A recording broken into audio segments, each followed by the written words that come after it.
오늘 마지막으로 성령 충만 시리즈 마무리 되어지는데요. 한번 복습해 보겠습니다. 첫 번째 주가 뭐였습니까? 성령과 거듭남. 두 번째는요, 성령과 친밀함. 네, 세 번째는요, 성령과 기름 부으심. 네 번째는요, 성령과 영적 전쟁. 오늘은 성령과 비전. 아, 어떻게 거듭날 수 있는가? 성령님을 통해서 거듭날 수 있습니다. 어떻게 주님과 더 친밀한 신앙생활을 할 수 있는가? 성령 받으면 가능합니다. 어떻게 우리가 끝까지 쓰임 받을 수 있는가? 다음 단계의 신앙으로 나갈 수 있는가? 기름 부으심 받아야 된다. 기름 부으심 받아야, 성령의 기르심 받아야 영적 전쟁에 승리할 수 있다. 오늘 말씀은 성령과 비전이라는 제목을 가지고 함께 말씀을 나누겠습니다. 우리에게 성령님은 비전을 주시는 분이십니다. 제가 알고 있는 모든 믿음의 사람들은요, 성령 받은 사람이고 비전적인 사람들이세요. 말로만 비전을 얘기하는 게 아니라 생각도 비전적으로 세팅되어 있고, 말도 그렇고요, 행동도 비전적인 삶을 살아갑니다. 그 사람 만나면 만났을 때 영적인 분위기가 벌써 비전적이에요. 가슴이 뛰고 기대가 되고 더 만나고 싶고 더 배우고 싶고 이런 분들이 있습니다. 성령 받고 비전 받은 사람들입니다. 우리가 T4T 강의할 때 이런 내용이 나옵니다. 중요한 대목인데요, 선교사가 선교지에서 왜 아픈가? 우리는 5가지를 배웠어요. 첫 번째, 동역자가 없다. 외롭기 때문에 아프다. 두 번째, 기술이 없다. 이 말은 전략이 없다는 거예요. 그냥 믿습니다 하고 나갔는데 언어도 안 되고 뭐 기술도 없고 그러면 그냥 혼자 방에서 기타만 치면, 기타도 못 쳐 근데 그럼 그게 아픈 거예요. 그러니까 기술이 없다, 전략이 없다. 세 번째는 영적인 멘토가 없다. 네 번째는 담대함이 없다, 야성이 없다. 다섯 번째, 이 모든 것의 시작이 나가긴 나갔는데 정확한 비전이 없는 거예요. 이 말은 다시 말하면 내가 이 땅에 왜 태어났는지를 모르는 겁니다. 그러니까 부르심이 뭔지 몰라요. 데스티니가 무엇인지 몰라요. 그러니까 저는 저의 부르심을 정확히 알고 있어요. 저의 메인 잡은 목사가 아닙니다. 여러분 그거 모르셨죠? 목사는 세컨 잡이에요. 부업입니다. 저의 메인 잡은 청년과 다음 세대를 살려내는 겁니다. 무너진 청년과 다음 세대 그 길목을 막아서서, 그래서 막아내고 그들을 일으키는 겁니다. 이 일을 하라고 주님께서 닦고 조이고 기름칠 해주셔서 목사 삼아 주신 거죠. 이 일 하라고. 그리고 구체적인 전략으로 캠퍼스 앞에 1000개의 교회를 개척하겠다 라고 하는 비전을 주셨고, 오메가 교회가 성장하고 있고 센터 처치를 향해서 나가고 있는 것입니다. 성도가 왜 아픈가? 동일합니다. 동역자가 없습니다. 영적인 기술이 없습니다. 영적인 멘토 받지 않고 멘토링 안에 거하지 않습니다. 담대함도 없습니다. 정확한 비전이 없습니다. 교회가 왜 병든가? 마찬가지입니다. 교회가 너무 외롭게 고립되어져 있고 전략이 없어요. 그냥 일주일에 한번 예배하고 설교하고 또 수요 예배 드리고 또 금요 예배 드리고 뭐 이렇게 정확한 방향성과 전략과 기술이 없다. 또 멘토링 받는 영적 가족들, 스피리추얼 파더들이 없어요. 고아 같은 목회자들 가운데 고아가 되게 많습니다. 부교육자뿐 아니라 담임 목사들 가운데서도 영적 고아가 있어요. 고아의 특징이 뭔지 아세요? 긴장하고 경쟁합니다. 긴장하고 경쟁하고, 그러니까 경쟁하면 뭡니까? 나보다 누가 또 올라오면 싫은 거예요. 그게 막 싫은 거예요. 자녀됨이 있는 사람은 안정감이 있어요. 근데 고아는 인정받기 위해서 막 애쓰는 거예요. 성도들도 마찬가지예요. 하나님의 자녀됨을 누리고 커버링 안에 있으면 안정감이 있어요. 실수해도 잘 해야지 다음부터, 이런 마음이 드는데, 내가 실수하면 우리 목사님이 나를 밀어내시는 거 아니야, 이렇게 생각해요. 고아된 스피릿입니다. 교회도 마찬가지고 성도도 마찬가지고 선교사도 마찬가지입니다. 비전이 없으면 병 들어갑니다. 잠언 29장 18절 말씀에 우리말 성경은 이렇게 기록하고 있습니다. 함께 읽어볼까요? 시작. 계시가 없으면 백성들은 백성들은 망하나 율법을 지키는 사람은 복이 있다. 아멘. 아멘. 계시가 없으면 백성은 망한다. 계시, 하나님으로부터 받은 계시, 하나님께서 깨닫게 하시는 것을 받지 못하면 망한다는 겁니다. 현대어 성경에는 이렇게 되어 있어요. 꿈이 없는 백성은 망할 수밖에 없다. 꿈이 없는 백성은 망할 수밖에 없다. 또 영어 버전에는 no vision이라고 되어 있어요. 비전이 없는 자는 망한다. 그러니까 비전이 없는 인생은 시들어갑니다. 비전이 있는 자는 꽃이 피기 시작해요. 생명력으로 막 일어나기 시작해요. 돈이 많지만 비전이 없으면 막 쪼그라들어요. 컵라면 먹으면서도 막 활짝활짝 필 수도 있어요. 스테이크를 썰고 있으면서도 쪼그라들 수 있고. 근데 이 비전이 그렇게 중요한데, 그러니까 비전을 분별할 필요가 있습니다. 우리가 이야기하는 비전이 하늘로부터 온 비전이 아닐 때가 정말 많다는 사실입니다. 하늘로부터 온 비전과 나의 욕심을 위한 욕망이 있죠. 우리는 일용할 양식을 통해서 다윗과 사울을 통해서 깨끗한 비전가와 변질된 사람과의 확연한 차이를 볼 수 있습니다. 깨끗한 비전, 다윗의 모습을 보니까 겸손과 순종을 계속합니다. 마음의 중심을 통해서 하나님 앞에 인정을 딱 받아요. 왜 다윗을 하나님은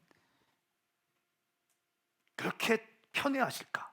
여러분, 다윗을 편애하시는 거 아니에요?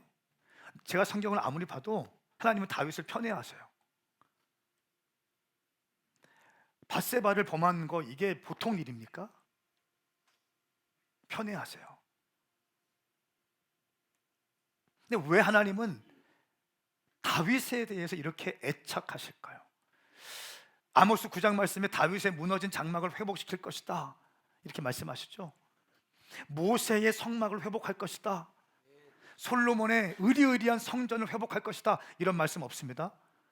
내가 옛적에 세운 다윗의 장막을 회복할 것이다.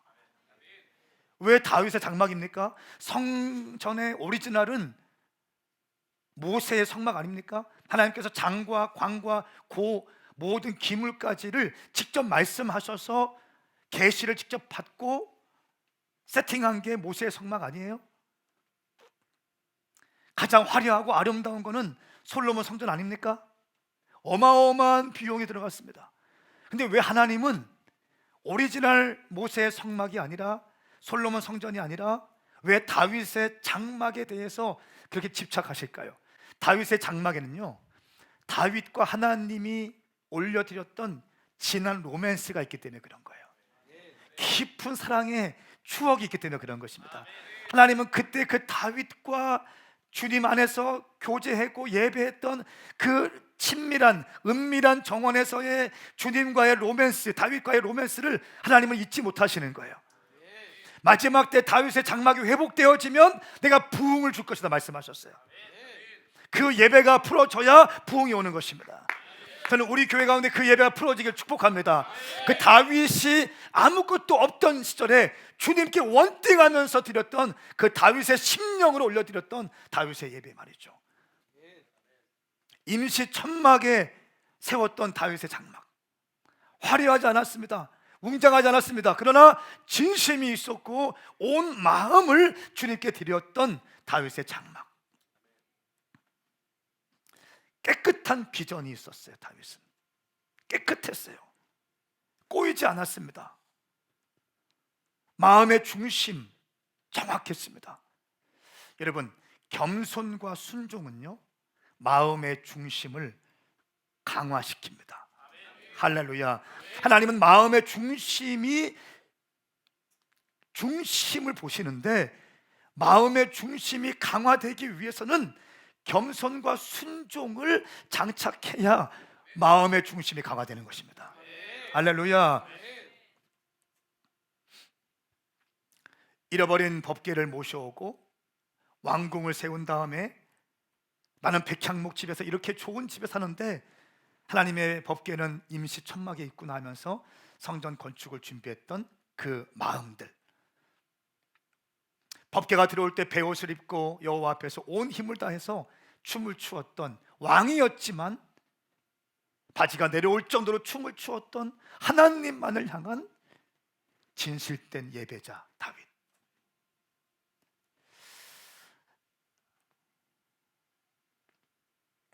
반면에 변질된 비전가가 있습니다. 그 사람의 이름은 사울이죠.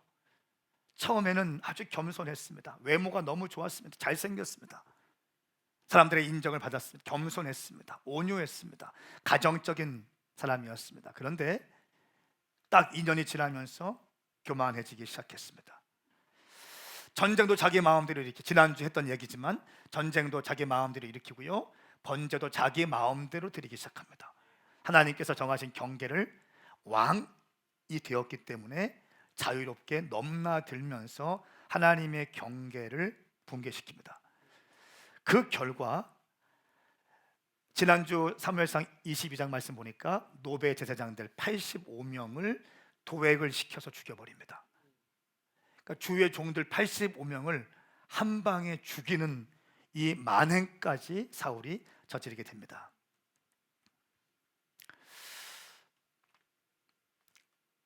일용할 양식에서 말씀드렸지만 사울은 다윗이 왕이 될 줄 알았습니다. 말씀에 나옵니다. 다윗이 사울의 옷자락을 벤 다음에 나는 이렇게 옷자락을 뱉는데 나는 죽일 기회가 많았는데 죽이지 않았습니다. 그런데 왜 왕은 나를 죽이려고 하십니까? 사울이 이렇게 말합니다. 울면서 이렇게 얘기합니다. 나는 네가 분명히 왕이 될 것이고 이스라엘 왕국이 너의 손에 세워지려는 것을 알고 있다. 20절 말씀, 21절 말씀에 지금 여호와의 이름으로 내게 맹세해라. 내가 내 자손들을 끊어버리지 않고 내 이름을 내 아버지의 집에서 지우지 않겠다고 지금 맹세해라. 사울은요 이미 알고 있는 거예요. 자기가 지금 왕 위에 올라왔지만 하나님이 다윗을 세웠다는 것을 이미 알고 있는 것입니다. 여러분, 내려올 때를 정확히 알아야 돼요. 하나님께서 자신을 버리신 것을 알고 있었습니다. 영적인 멘토 사무엘이 다시는 나를 보지 않겠다고 얘기했습니다. 그리고 하나님께서 당신을 왕 세우신 것을 후회하셨다라고 이야기도 들었습니다. 이때 기회였어요. 이때 납작 엎드려졌어야 됐어요. 이때 회개했어야 됐습니다. 그런데 사울은 끝까지 왕의 자리를 버티고 있습니다. 새로운 하나님의 사람이 일어나고 있는데, 새로운 믿음의 사람이 일어나고 있는데 하나님은 이 사람을 세우려고 준비 중이신데 이 사울은 그 자리를 계속 유지하기 위해서 이 다윗을 계속 공격합니다. 다윗은 인간적으로 복수하고 싶은 마음도 있었지만 말씀을 보니까 하나님이 기뻐하지 않기 때문에 손대지 않습니다. 기름 부은 자를 손대는 것은 하나님의 뜻이 아니다. 한 가지 이유입니다. 하나님이 싫어하시기 때문에 복수하지 않습니다. 그러니까 사울은 하나님의 뜻이 다윗을 세우는 것을 알고 있으면서도 자기의 자리를 유지하기 위해서 다윗을 공격합니다. 만약에 사무엘이 사울에게 그 자리를 물려준 것처럼 사울이 다윗에게 그 자리를 아름답게 내어줬더라면 어땠을까요? 그리고 빠져서 다윗을 중보해주고 위에서 커버해주고 지지해주고 이런 거 했었으면 어땠을까요? 아름다운 마무리가 되었을 것입니다. 사울은 변질된 비전가였습니다. 왜 변질되었는가? 계속 성경은 말씀하고 있어요. 교만하기 때문에 불순종했어요. 여러분, 교만과 불순종은 죄송해요. 계속 반복해서, 근데 너무 성경이 강조하고 있기 때문에 어쩔 수 없습니다. 교만과 불순종은 당신의 인생을 망가뜨립니다. 앞뒤자고 인사하세요. 교만과 불순종은 당신의 인생을 병들게 할 것입니다. 시작. 한 번 더 할까요? 겸손과 순종은 당신의 인생을 빛나게 할 것입니다. 시작. 아멘. 여러분, 예수님의 그러니까 깨끗한 비전을 가진 자, 하나님의 마음의 중심으로 하나님을 쫓는 자들이 있어요. 이 사람들의 비전이 뭔지 아세요? 사람을 살리고 싶다는 것에 포커스가 맞춰져 있어요. 사람을 살리고 싶은 것에 포커스가 맞춰져 있어요. 변질된 비전가들의 특징이 뭔지 아세요? 내 자리를 지키려고 합니다. 내 가정, 이 바운더리를 벗어나지 못합니다. 깨끗한 비전가들은 하나님의 영광과 사람을 살리고 싶은 것에 포커스가 되어 있어요. 예수님의 비전은 무엇이었습니까? 모든 사람을 살리고 싶다는 것이었습니다. 디모데전서 2장 4절 말씀에 그분은 모든 사람이 구원을 받으며 진리를 깨닫게 되기를 원하신다. 모든 사람이 구원을 받으며 진리, 예수님이 누구인지를 알기를 원하신다. 요한복음 3장 16절 말씀에 하나님께서 세상을 이처럼 사랑하사 독생자를 주셨으니 이는 그를 믿는 사람마다 멸망하지 않고 영생을 얻게 하려 하심이라. 살리고 싶은 거예요. 죽어가는 젊은이 살리고 싶은 거예요. 캠퍼스의 영혼들 살리고 싶은 거예요. 남성들을 살리고 싶은 거예요. 가정을 살리고 싶은 거예요. 사업가들을 살리고 싶은 거예요. 엔터에서 망가지고 있는 사람들을 살리고 싶은 거예요. 할렐루야. 이것이 예수님의 비전입니다. 이 비전을 완수하기 위해서 예수님의 전략은 무엇이었습니까? 제자를 일으키는 것이었어요. 예수님의 전략은 12제자를 세우는 것이었어요. 내가 죽은 다음에도 나를 대신해서 함께 뛰어갈 사람들, 이 흔들리지 않는 비전을 향해서 달려갈 12명의 제자를 세우는 것이 예수님의 핵심적인 사역이었어요. 그 12명의 제자를 통해서 하나님은 지상 대명령의 물꼬를 트시죠. 그들에 의해서 복음이 우리에게까지 흘러오게 된 것입니다. 마태복음 28장 말씀, 지상 대명령, 예수님의 전략입니다. 그러므로 우리는요, 믿지 않는 자에게는 복음을 증거해야 되고 믿는 제자들은 제자와야 됩니다. 그리고 교회는 교회를 개척해야 됩니다. 따라합시다. 믿지 않는 자에게는 복음을 증거하고 믿는 자는 제자화하고 교회는 교회를 개척하자. 아멘입니까? 이럴 때 주님 나라 확장이 될 것입니다.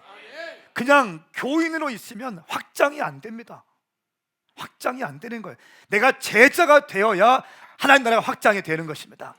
내 신앙 겨우 지키는 것으로는 확장이 안 됩니다. 오늘 이 자리에 오신 여러분들이 그냥 내 신앙을 지키는, 주일 지키는, 은혜 받고 감사하고 눈물 흘리고 주님께 영광 돌리는 그런 삶을 넘어서 예수 그리스도의 제자가 되어서 믿지 않는 자에게는 복음을 증거하고 믿는 자들은 제자화할 수 있기를 예수님의 이름으로 선포합니다. 이것이 예수님의 전략이고 예수님의 사역의 방식이었다는 거예요.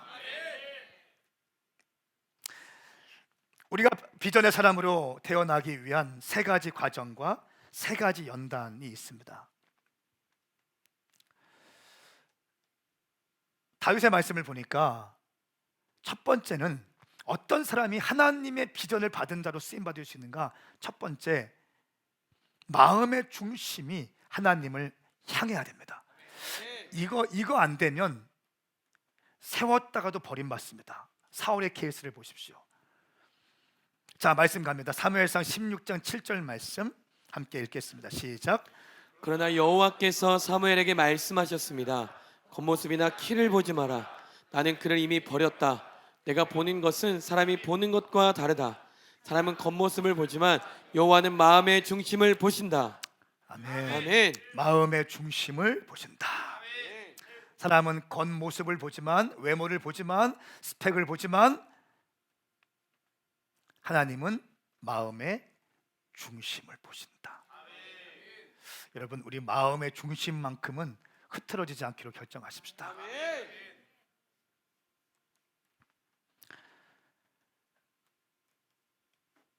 다윗이 사울을 치지 않는 이유, 하나님께 기뻐하지 않는 것을 알았기 때문에 치지 않죠. 자기 20대 약 13년 정도를 광야에서 뺑뺑이 돌거든요. 자기 인생을 망가뜨린 사람 있잖아요. 네, 주변에서 부추겨도 복수하지 않아요. 근데 그 이유가 하나님이 기뻐하지 않는 거야. 하나님이 기뻐하지 않는 거야. 하나님께서 원하지 않는 거야. 하나님의 기름 부음 받은 왕을 내 손으로 치는 건 하나님이 기뻐하지 않는 거야. 그리고 내 생각과 내 감정을 꺾어버립니다. 하나님의 뜻 안에 정확하게 튜닝되어져요. 마음의 중심이 정확하게 부글부글 끓어올라오는 게 있잖아요. 이거를 혼의 반발들, 끊임없는 옛 자아들 있지 않습니까? 예수 믿어도 옛 구습과 내 삶을 움켜쥐고 있던 과거의 삶의 정욕들, 삶의 쓴뿌리들, 혼의 어마어마한 반발들이 있는데 예수 딱 믿은 다음에 아, 나는 예수 믿는 사람이지, 내가 그렇게 하면 안 되지, 이렇게 말하면 안 되지, 이렇게 행동하면 안 되지. 예전에는 돈만 쫓아갔었는데 나 편한 대로 살았었는데 아, 나는 예수 믿는 사람이지, 하나님이 기뻐하시는 건 이게 아니지. 하나님이 기뻐하는 것은 이거지 하면서 부글부글 끓어오르는 것을 잠재우고 결정합니다. 여러분, 이것이 마음의 중심이에요. 저는 우리 오메가 교회가 마음의 중심이 정확하기를 축복합니다. 이런 사람에게 두 번째 과정, 지난주에 했지만 기름 부음을 받습니다. 마음의 중심이 좋은 다윗에게 하나님은 기름 붓습니다. 그리고 세 번째는 어떻습니까? 이 기름 부음 받았다고 바로 쓰임 받는 게 아니라 연단이 시작됩니다. 사무엘에게 기름 부음 받았어요. 말씀을 보니까 여호와의 큰 영이 임했대요. 성령 충만이 임한 거예요. 그럼 바로 쓰임 받을 준비가 됐거든요. 모든 게 끝났어요. 그런데 그때부터 16장에 기름 부음 받고 17장에 골리앗을 깨뜨립니다. 그 다음부터 광야, 31장까지 광야 쭉 약 13년 동안을 뺑뺑이 돕니다. 그 연단을 지나면서 하나님의 사람으로 세워지는데 세 가지 연단을 받습니다. 정말 중요한데요. 첫 번째 연단은 따라합시다. 재정의 연단. 여러분의 인생도 마찬가지입니다. 당신이 쓰임받기 위해서는요, 연단이 필요합니다. 지금 상태로는 쓰임받지 못하기 때문에 더 큰 하나님의 사역을 감당할 수 없기 때문에 연단을 통해서 주님은 당신을 빚어갔습니다. 첫 번째 반드시 우리가 통과해야 될 연단은 재정의 연단입니다. 이 재정의 연단 사실은 쉽지 않습니다. 다윗이 골리앗을 이기기 전에 그 전에 뭐 했습니까? 양을 쳤죠. 양치고 말지 아들로서 그냥 그렇게 살았을 거예요. 그런데 기름 부음 받은 다음에 골리앗을 깨뜨린 다음에 그 다음부터 어디에 있었어요? 광야 가운데 있었어요. 재정적인 결핍이 왔었을 것입니다. 의식주에 문제가 있었을 거예요. 삶의 질이 아주 안 좋아졌을 것입니다. 첫 번째, 하나님께 쓰임 받는 사람들은요, 재정적인 연단을 반드시 통과하셔야 됩니다. 혹시 여러분 가운데 재정으로 너무 힘든 시간을 보내고 있다면 그 시간들을 감사함으로, 믿음으로 통과하시기를 축복합니다. 두 번째는 관계의 연단이 반드시 통과돼야 됩니다. 이 관계의 연단은 자기의 장인 어른이었던 사울에게 창을 맞아요. 자기 장인 어른이 자기에게 창을 던져. 이거 쉽지 않은 거죠.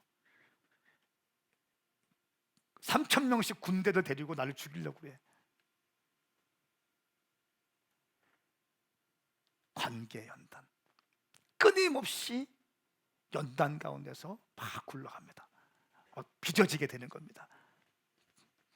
아둘람굴에서 400명의 한맺힌 자들, 원통한 자들, 사회 부적응한 자들, 사고 친 사람들 다 모였거든요. 400명 아둘람굴에 다윗 중심으로. 거기 막 자기들끼리 싸우고 막 코피 터지고 돌 들어서 머리 깨고 험담하는 사람 분명히 있었을 것이고, 혼자 막 나는 왜 그럴까 동굴을 파가지고 막 혼자 막 울고 있는 사람이 있었을 것이고, 다양한 기질적인 사람들 400명을 아둘람굴에서 데리고 있으면서 그 400명과 지지고 볶고하면서 관계의 연단을 다윗은 통과하기 시작합니다. 여러분 주변에 있는 당신이 감당하고 하고 싶지 않은 사람들이 있었을 거예요. 지금도 있을지 모르겠습니다. 주님이 당신을 훈련시키는 거예요. 주님, 저 인간 안 보이게 해주세요. 그런 기도 하지 마세요. 더 큰 게 들어옵니다. 더 큰 게 들어오면 이렇게 기도하세요. 주님, 품을 수 있는 믿음을 부어주십시오. 관계의 연단을 내가 통과하게 하여 주십시오. 주님, 저 인간만 없으면 내가 내 평생 더 큰 게 들어온다니까요. 관계의 연단. 관계가 참 중요합니다.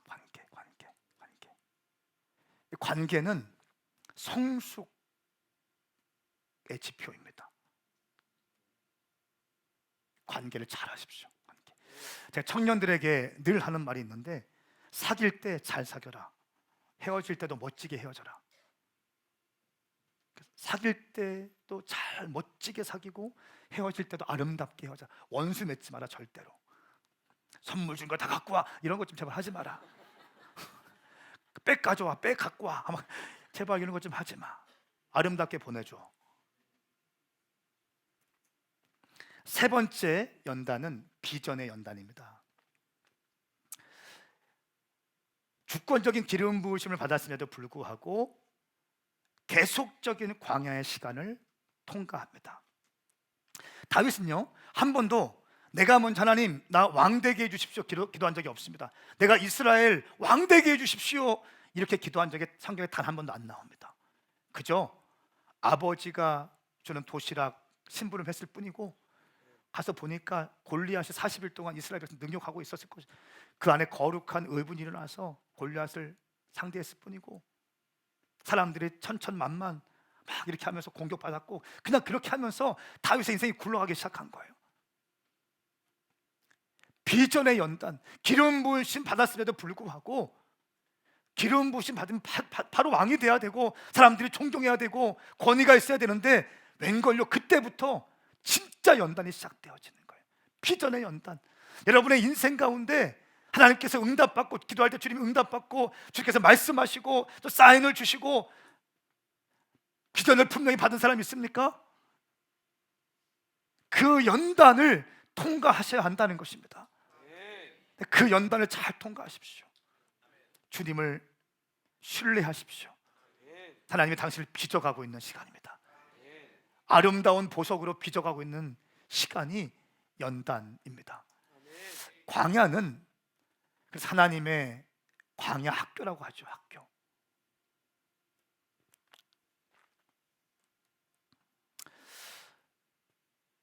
욥기서 23장 10절 말씀에 보면 그러나 그분은 내가 가는 길을 아시는데 그분이 나를 시험하시고 나면 내가 금같이 나올 것이다. 여러분, 하나님은 당신이 가는 길을 알고 계십니다. 그리고 시험하시고 테스트하십니다. 연단하십니다. 그리고 그 연단을 통과하면 정금과 같이 세워질 줄 믿습니다. 그러니까 이 믿음이 있어야 돼요. 고난이 올 거예요. 고난이 와요. 어려움이 없을 수가 없죠. 어려움이 있습니다. 이 문제가 해결되면 이 문제가 터집니다. 이게 인생 아닌가요? 가정의 문제가 해결되면 사업장의 문제가 시작되고 관계의 문제가 시작되고 막 이게 인생이에요. 주님, 내 인생이 왜 이렇게 원래 인생이 그런 거잖아요. 그리고 당신을 빚어가시는 하나님의 여정입니다. 베드로전서 1장 7절 말씀, 그것은 여러분이 당하는 믿음의 시련이 불로 단련해도 없어질 금보다 더 귀해 예수 그리스도께서 나타나실 때에 칭찬과 영광과 존귀를 얻게 하려는 것이다. 믿음의 시련이 불로 단련해도 없어질 금보다 더 귀하다. 시련이 그렇게 귀하다는 거예요. 여러분 인생 가운데 시련이 오고 아픔이 오고 낙심이 오고 절망이 오는 것, 그 시간을 통해서 여러분의 믿음이 강화되는 시간이고요, 그 시간을 통해서 당신이 정금같이 빚어지는 시간인 줄 믿습니다. 할렐루야. 최근에 약 2월달 2023년 2월달에 미국에서 선풍적인 인기를 끌고 있는 영화가 나왔는데요, 지저스 레볼루션이라고 하는 영화가 개봉이 되어졌습니다. 이 예수 혁명이라는 이 영화가 어마어마한 판매량, 이 극장가에서 관객을 동원했고 또 심지어 미국 DVD 판매량에서도 가장 높은 기록을 차지했습니다. 이 지저스 레볼루션 영화는 1960년 70년대 미국 영적 각성 운동인 예수 운동을 배경으로 하고 있습니다. 1960년대 미국의 상황이 있었습니다. 완전히 이 영적으로 암흑기가 1960년대였어요. 그래서 타임지에서 이렇게 발표했어요. 1966년도 타임지에 이례적으로 배경이 완전히 어두운 색이고 타이틀이 빨간색으로 신은 죽었는가? 라고 하는 타임즈 표지가 장식되어졌어요. 보통 사람들 얼굴이 들어가거든요. 근데 완전히 아무것도 없이 신은 죽었는가? 라고 하는 타이틀이 들어가게 됐습니다. 1960년대 미국의 상황은 1963년도에 케네디 대통령이 암살당했습니다. 소련과 미국은 우주의 패권을 차지하기 위해서 계속적인 전쟁이 있었고요, 또 베트남 전쟁이 지속화되면서 경제의 어려움이 생기게 되었어요. 시위대와 폭동, 전쟁에 대한 공포, 인종 갈등의 위기들이 미국 사회를 짓누르기 시작했습니다. 그러면서 젊은이들 가운데 이 허무주의가 확 들어오기 시작했어요. 그런데 1966년도에 타임즈에서 이 내용을 발표하고 정확히 5년 뒤에 갑자기 타임즈에서 또 이 표지 모델을 실었습니다. 지저스 레볼루션, 예수님의 사진을 딱 박아서 5년 뒤에 예수 혁명이라고 하는 타이틀을 딱 내겁니다. 여러분, 도대체 5년 동안 어떤 일이 미국 가운데 있었을까요? 1966년도에는 죽음을 상징하는 이 어두운 색으로 과연 신은 살았는가 죽었는가 라고 하는 타이틀을 내걸고, 불과 5년 만에 예수 혁명이라는 타이틀을 내걸 정도로 미국 가운데 엄청난 변화가, 혁명이 있었다는 것인데, 도대체 무엇이 이 엄청난 변화를 가져왔을까요? 이 내용을 이야기하고 있는 것이 영화 지저스 레볼루션이에요. 이 지저스 레볼루션은 우리가 킹덤 바이블 칼리지의 어떤 인사이트를 받았던 갈보리 채플 바이블 칼리지의 스토리를 영화한 것입니다. 많은 젊은이들이 허무주의로 마약을 하게 되고 프리섹스 하게 되고 장발 머리 기르고 또 신발도 신고 맨발로 다니면서 기타 하나 메고 다니고 막 이렇게 하면서 교회도 못 들어갔습니다. 교회 앞에 이런 팻말이 있었어요. 맨발로는 교회 못 들어옵니다. 왜 그럴까요? 카페트를 엄청난 비용을 주고 카페트 깔았는데 맨발로 냄새나는 사람들이 막 왔다 갔다 하고 막 그러면 돈이 냄새나고 너무 자유분방하고 막 그러니까 어떤 교회에서는요, 백인 중심의 교회에서는 히피들 출입 금지 이 푯말이 붙어 있었어요. 그런데 우리가 알고 있는 척 스미스 목사님이라는 분이 어떻게 합니까? 하나님의 말씀, 히피들에 대한 마음이 부어져서 히피들이 가는 그 술집 앞에 파킹을 해놓고 사모님과 함께 기도하기 시작하고, 그리고 그 히피들을 만나서 밥을 사주고 집에 초대해서 잠을 재우고, 또 해안가에서 마약에 찌들어서 술 취해서 자고 있는 젊은이들이 가서 밥을 주면서 음료수를 주면서 복음을 증거했어요. 그러면서 그 예수님을 만난 사람들이 그 사람들 히피들에게 복음을 증거했어요. 매일같이 성경을 가르쳤습니다. 그것이 갈보리 채플 바이블 칼리지예요. 약 20명, 전통적인 20명 교회에서 시작한 이 갈보리 채플 바이블 칼리지를 통해서 수많은 젊은이들이 주님께 돌아오게 되고, 한때 우리가 아는 것처럼 1,000명이 넘는 사람들이 남태평양 해안가에서 집단적으로 침례를 받아요. 바닷가에서 침례를 받습니다. 그리고요, 그 히피들, 냄새나고 더러운 이 아무런 비전도 없고 약간 맛이 가있고 자유분방하고 이런 젊은이들 가운데 말씀에 들어가기 시작하니까 하나님의 말씀을 살았고 운동력이 있어서 좌우의 날선 검보다 예리하여 영과 관절과 골수를 찔러 쪼개는 하나님의 말씀이기 때문에 그 히피들의 심령 가운데 말씀이 들어가서 그들의 세계관을 조금씩 바꾸기 시작하는 거예요. 그리고 성경적 세계관으로 완전히 옮겨놓기 시작해요. 이렇게 해서 주의 종 된 히피들이 저녁에 3,000명의 사람들이 선교지로 나가고 교회를 개척하고요, 미국에만 160개의 교회가 개척되어져요. 그리고 1위부터 25위까지 미국의 대형 교회 가운데 한때 12개, 1위부터 25위 그 순위 안에 12개의 갈보리 채플 바이블 칼리지가 들어가요. 단순히 뜨겁고 예배만 화려하고 이런 것이 아니라 숫자적으로도 엄청난 젊은이들이 모이는 교회가 됩니다. 그러면서 흑암 가운데 있던 미국이 단 5년 만에 예수 혁명이라고 하는 타임지에 그 기사가 실릴 정도로 미국이 바뀌게 되는 것입니다. 그러면서 이 마지막 영화를 만든 분이 그렉 롤이라는 분인데, 척 스미스 목사님의 후계자입니다. 이분의 아버지 5명이에요. 5명. 엄마는 1명인데 아버지는 5명이에요. 그러니까 아버지가 계속 갈리는 거야. 그러면서 10대 때부터 상처를 받게 됩니다. 그리고 그 사람은 마약 딜러로 빠지게 돼요. 마약 딜러.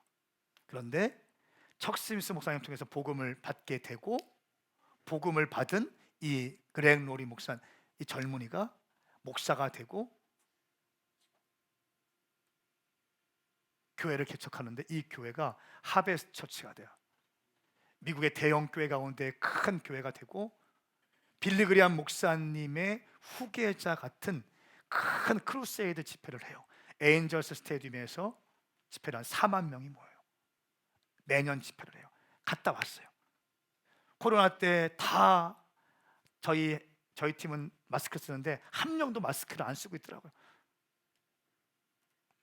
정확하게 복음을 증거하고 예수 믿기로 결정한 사람들 그라운드로 내려오십시오. 에인저 스테디움 메이저리그 경기장에 사는데 예수 믿기로 결정한 사람들 내려오십시오 하니까 구름대와 같이 내려와요. 그날 예수 믿기로 결정한 사람이 6,000명. 정확히 네 가지를 가르치더라. 첫 번째, 예수 당신이 믿기 시작했다면 반드시 주일 성수는 하십시오. 첫 번째. 두 번째, 당신이 받은 예수의 복음을 주변에게 증거하십시오. 세 번째, 하루에 한 장씩 말씀을 매일 묵상하십시오. 네 번째, 매일같이 기도하십시오. 결신된 사람들에게 네 가지를 정확히 가르치더라고요. 결신 기도를 하고 마지막에 따라하십시오, 따라 아멘 하는데 폭죽이 한 10분간 터지더라고요. 파파파파파파파파파파 뿅빵 파파파파파파파파파. 제가 그거 보면서 돈을 이렇게 많이 써? 또 한 가지, 돈은 이렇게 써야지.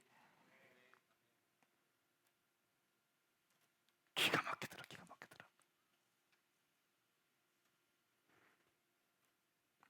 이 그렌 오리 목사님이 이 전체 제작을 하고 기획을 했는데 이분이 이렇게 얘기합니다. 영화 속 주인공들은 당시 젊은 세대를 대변했습니다. 현재 답을 찾고 있는 젊은 세대들과 매우 유사합니다. 우리 세대가 그랬던 것처럼 이 세대에도 희망을 필요로 합니다.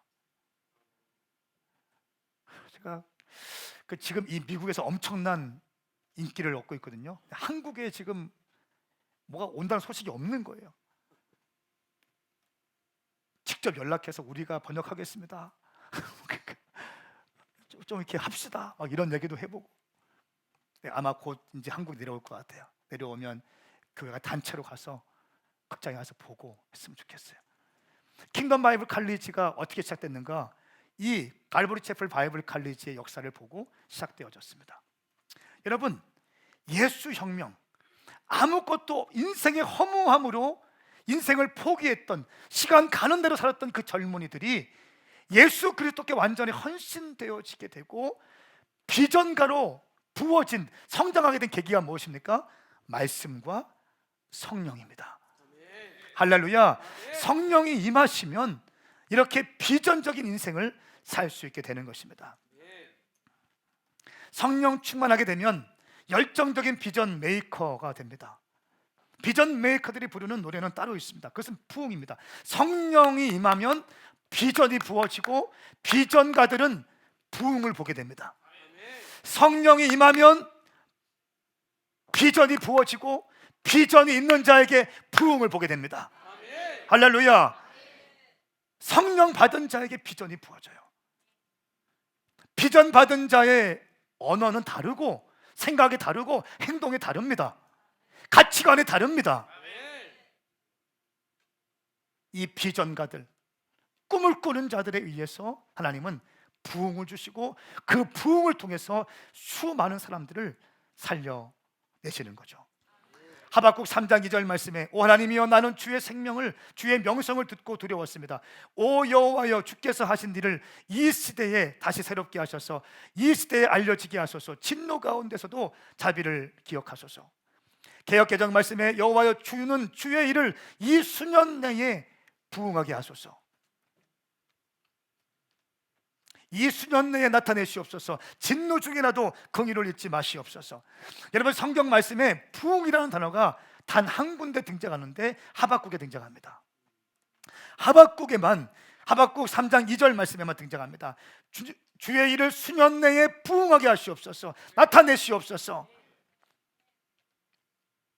부흥이라는 뜻이 무엇입니까? 다시 살린다는 뜻이에요. 리바이벌, 다시 회복시킨다, 다시 살아난다는 뜻입니다. 겨울 동안 죽었던 것들이 봄에 다시 태어나듯이 다시 살린다는 것입니다. 근데 하박국서에 나타난 이 노래할 때 하박국의 노래의 배경이 뭐냐면 갈그미스 전투가 있었습니다. BC 605년에 바벨론과 아수르 그리고 이집트 연합군과의 전쟁이 있었어요. 이때 바벨론은 아수르를 무너뜨리고 애굽에게도 대승을 거두게 되었습니다. 신은 강대국이었습니다. 갈그미스 전쟁을 그 강대국이었던 애굽과 이 아수르 연합군을 깨뜨리고 신은 강대국이었던 바벨론이 이제 남유다를 압박해오면서 치고 들어올 때, 그때 하박국에 쓴 노래예요. 이 남유다의 정치적 상황을 보니까 여호야김이 내부적인 타락 절정에 이르렀습니다. 그리고 여호야김은 하나님의 두루마리를 불태웠어요. 성경을 불태우고 하나님의 사역자들을 처형합니다. 이 왕 남유다의 유다의 왕이 이런 일을 했습니다. 그리고 이 종교적인 타락이 있었습니다. 온전한 영적인 완전한 겨울이었는데 제사장들이 완전히 타락했습니다. 재정에 탐욕을 갖게 되고 성적인 타락이 제사장들 가운데 있게 되었습니다. 영적인 겨울이 시작되었습니다. 그런데 그 어려운 상황 가운데 정치, 경제, 외교, 안보 모든 것이 어려웠던 이 상황 가운데 하나님의 사람 하박국이, 성령 받은 사람 하박국이 부흥을 노리기 시작하는 거예요. 주님, 수년 내에 부흥케 하여 주시옵소서. 수년 내에 회복시켜 주시옵소서. 다시 살게 하여 주시옵소서. 수년 내에, 이 수년 내를 영문 사전을 보니까 in our day라고 되어 있어요. in our day, in our time, in our generation. 우리의 시대에, 우리의 시간에, 우리의 날에, 우리의 세대에 부흥을 주시옵소서. 할렐루야. 여러분, 아무리 어려운 상황이라 할지라도 성령 받은 자들에게는 비전이 부어지게 되고 비전이 부어진 자들에게는 부흥을 보게 되는 것입니다.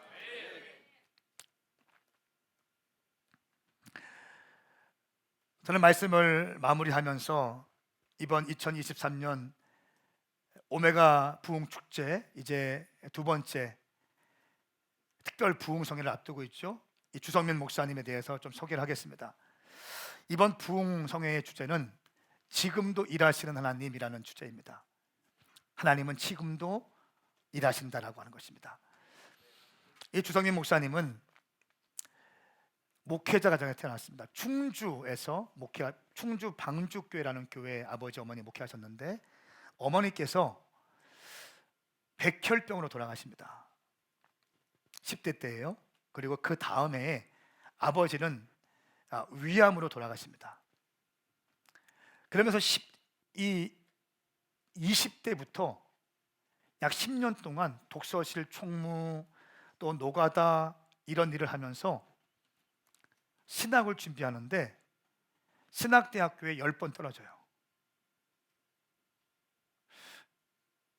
그 신학대학교 무슨 서울대도 아니고 우리 이유성 원사님이 하시는데 정말 어이할 만하죠. 신학교를 10번 떨어집니다. 독서실 총무하고 뭐 노가대도 하고 아르바이트 하면서 이렇게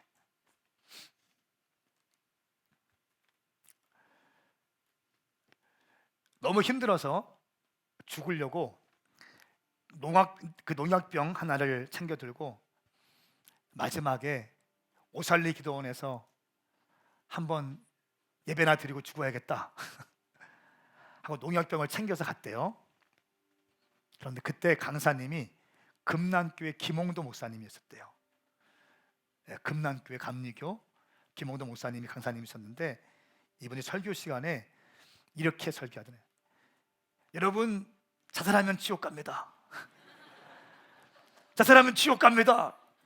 자살하면 지옥 갑니다. 이 설교를 들었대요. 여러분, 실제로요, 우리 교회에 나온 청년 중에 궁동에서 저희가 금요일에 끝나고 전도를 한참 했는데 이때 밤에 술 먹고 집에 가면서 전도지를 받은 자매가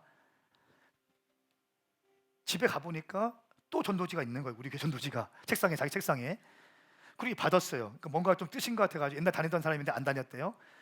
와가지고 이제 교회를 그냥 어떤 데가 한번 와봤대. 아침에. 그것도 일부 예배 때. 일부 예배 막 개척했을 때 제가 이렇게 설교했대요. 여러분, 동거는 죄입니다. 그 일부 예배는 장년들이 있는 거잖아요, 대부분. 여러분, 동거는 죄입니다. 동거하지 마십시오. 동거하지 마십시오. 이렇게 했다는 거예요. 근데 그 자매는 남자친구랑 동거할 준비를 막 하고 있었대요. 그렇다는 겁니다. 근데 그 설교 듣고 동거 안 했다는 거예요. 깨지고. 할렐루야. 술도 끊게 되고 지금 뭐 기가 막힌 사역자급의 헌신자가 되어 있죠. 하나님께서 말씀하실 때가 있어요. 이 주성민 목사님이 죽으려고 했는데 김홍도 목사님부터 주님 말씀하신 거죠. 자살하면 지옥 갑니다. 지옥 갑니다. 그래서 농약병을 집어던지고 일주일 동안 오살리 기도원에서 금식하면서 집회를 참여했습니다. 그때 큰 은혜를 받았대요. 그리고 신학교에 들어가면 나는 금남교회 김웅도 목사님을 찾아가리라 했다는 거예요. 그런데 십수를 해버린 거예요. 십수를 한 거예요.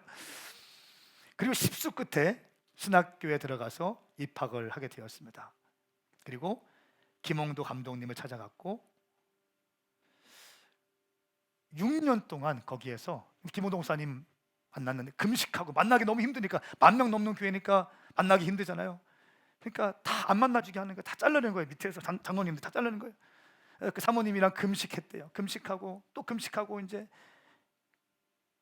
찾아갔다는 거예요. 그러니까 우연히 만나게 됐고 간증을 했대요. 그러니까 무슨 젊은 사람이 신학교를 십수까지 해? 너 크게 사용할 거야. 고등부 교사로 가 있어. 한마디 했다는 거예요. 고등부 가서 보니까 그렇게 말씀 많이 하신다고. 그렇게 와서 신학생 가운데 있는 사람이 100명이 넘는다고. 근데 6개월 만에 6개월인가 콜링이 돼서 사역자로 쓰임 받게 되고 6년 동안 사역을 하는데요. 감리교 금남교회 강남에 있잖아요. 장로님들, 부장님들 다 난다긴다는 사람 있잖아요. 부교육자 알기를 우습게 막 알거든요, 사실. 그런데 이분은 10년 동안 내공이 쌓여진 거야. 주님 살아계십니다. 한마디 하면 정말 주님 살아계시는 거구나. 그렇게 헌신하고 순종하면서 이분이 맞는 부서마다 부흥됐대요. 그리고 일산 파주 쪽에 세계로 금남교회를 개척했어요. 그리고 지금은 어마어마한 부흥의 역사를 쓰고 있고 북한의 200개의 교회를 개척하기 위해서 준비하고 있습니다.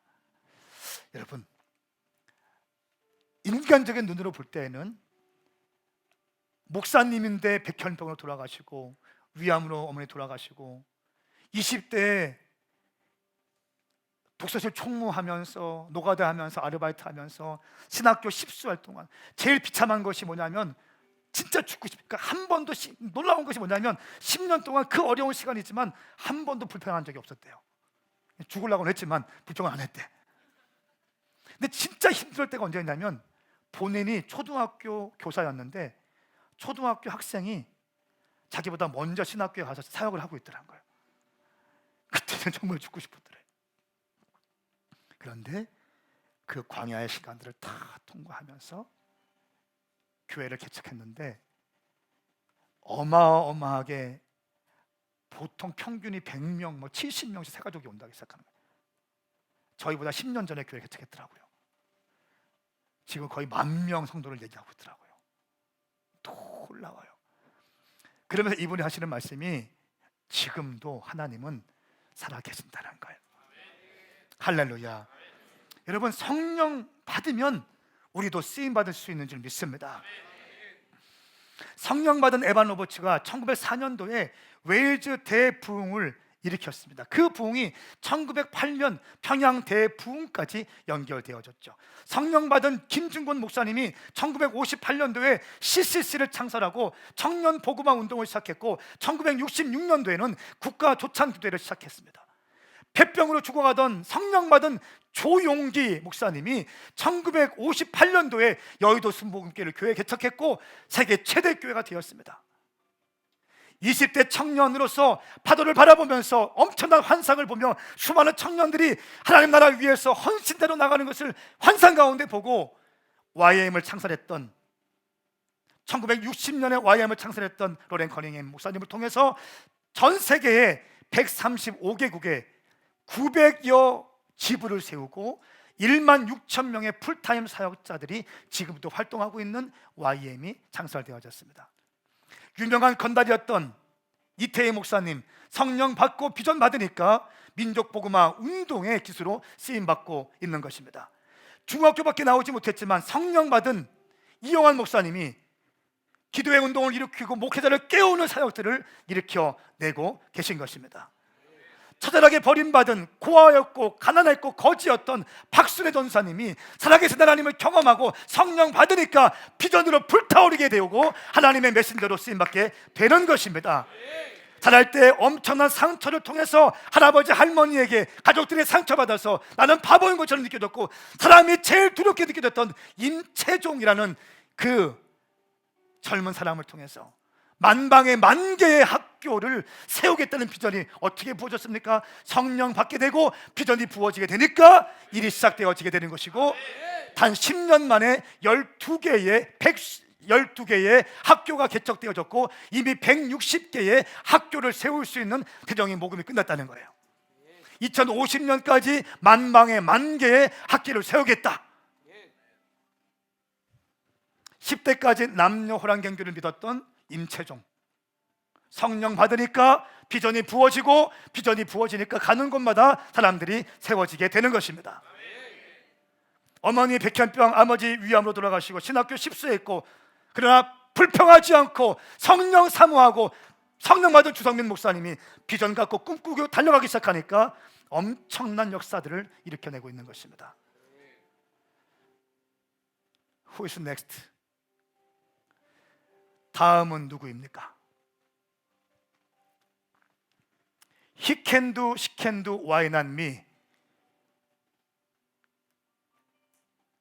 다 어려운 상황 가운데, 깨어진 상황 가운데 다 안 된다고 할 때 이 사람들은 해냈습니다. 하나님 신뢰했고 성령님 의지했고 성령 받은 자들이 비전으로 불타오르게 되고 비전 받은 자들이 꿈꾸게 되고 외치게 되고 선포하게 되고 기도하게 되고 외롭지만 곤고하지만 그 길을 뚫어내기 시작하고 사람 바라보지 않고 주님 의지하고 기도하고 금식하고 달려갔더니 성령 받게 되고 비전어리로 쓰임받은 것처럼 사랑하는 여러분, 한 번뿐인 여러분의 인생, 우리의 인생, 다시 말씀드립니다. 그럭저럭 늙어가지 마십시오. 그럭저럭 늙어가지 마십시오. 세상인들처럼 늙어가지 마십시오. 비전에 불타오르며 늙어가십시오. 당신의 인생 주님께 사용하실 것입니다. 예수님을 믿습니까? 정말 믿습니까? 성령님을 사모하세요. 성령님이 꿈꾸시게 하실 거예요. 비전을 품으십시오. 최선을 다하십시오. 기도하십시오. 인내하십시오. 연단을 통과하십시오. 주님이 당신을 사용하실 것입니다.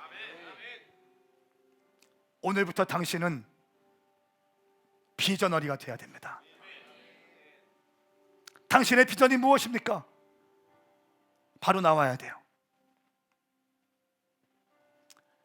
저의 비전은 청년들을 일으키는 것이고 그 전략은 전 세계 캠퍼스 앞에 1000개의 교회를 개척하는 것입니다. 나는 이것을 믿습니다. 나는 우리 장년들과 함께 이 비전을 이루어가기 위해서 어렵고 좁은 길을 건너가게 될 것입니다. 더위와 싸울 것이고 추위와 싸울 것이고 좁은 길 걸어갈 것이고 우리는 선교하며 달려가게 될 것입니다. 또 하나의 교회가 되지 않을 것입니다. 그럭저럭 목회하지 않을 것입니다. 나는 가슴 뛰는 목회할 것이고 비전적인 목회를 할 것이고 안 되는 거에 집중하지 않고 사람들을 원망하지 않고 원수 맺지 않고 사람들 사랑하고 존중하고 위로하고 격려하고 한 팀이 되어서 주님의 역사를 이루어갈 것입니다. 당신의 비전은 무엇입니까? 이용원 집사님, 당신의 비전은 무엇입니까? 박종태 집사님, 당신의 비전은 무엇입니까? 여러분의 비전은 무엇입니까? 무엇을 위해 살고 있습니까? 주님 나라 위해서 인생을 드릴 때에 가장 기뻐하시는 삶이 될 것입니다. 주님께서 기뻐하시는 삶. 나는 우리 교회 성도들이 비전가들로 가득 찼으면 좋겠어요. 어마어마한 비전으로 불타올랐으면 좋겠어요. 꿈틀꿈틀거렸으면 좋겠습니다. 함께 일어나십시다.